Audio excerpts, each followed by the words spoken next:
Salut à tous, je suis super fier de moi, je viens de faire 2 sorties en 2 jours de 6 km et demi chacune. La première j'y croyais pas vraiment, l'idée c'était d'aller le plus loin possible, je me suis arrêté un tout petit peu.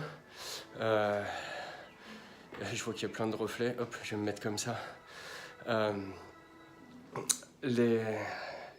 La deuxième donc que je viens de faire, c'est pareil, je me disais... Sors courir 6 km et demi, vu l'effort que tu as fait il y a 2 jours, entre les courbatures logiques et les douleurs fibromyalgiques, surtout au niveau des mollets, de la plante du pied gauche et des épaules. Voilà, mais je me suis autorisé à pas me prendre la tête en fait, à aller le plus loin possible, et j'ai fini ce deuxième tour de 6 km et demi sans même m'arrêter. C'est juste une grande victoire pour moi. L'idée là, c'est simplement de dire que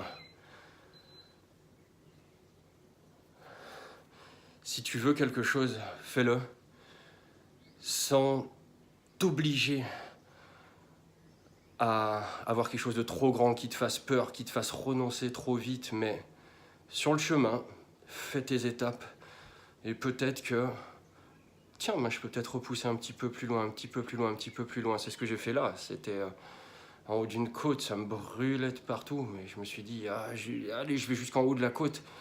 Vu qu'il y a 2 jours, je m'étais arrêté quelques dizaines de mètres avant.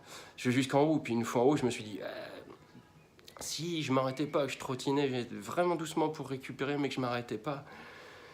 Et puis voilà, et finalement, de petit dépassement en petit dépassement, ça m'a fait accomplir quelque chose que je croyais à peine possible et réalisable.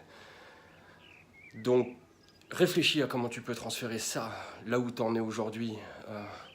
Qu'est-ce que tu aimerais faire qui te paraît gros, mais où tu peux faire la première étape déjà. Voilà, fais cette première étape. Et si tu te sens bien, pourquoi pas pousser encore un tout petit peu après et recommencer dans 1 heure, ou demain, ou dans 1 semaine, en fonction de ce que tu fais. Mais recommence, entraîne-toi et va plus loin. La satisfaction qu'on a quand on accomplit quelque chose qu'on ne croyait pas forcément réalisable, ça n'a pas de prix. Ça n'a pas de prix. Reconnecte à ça. La fibromyalgie ne nous empêche pas de vivre. On s'empêche tout seul de vivre. Ça crée une vie différente, à n'en pas douter. Mais on peut vivre avec une fibromyalgie. Il ne faut pas renoncer, On va dépasser la fibromyalgie. À très bientôt.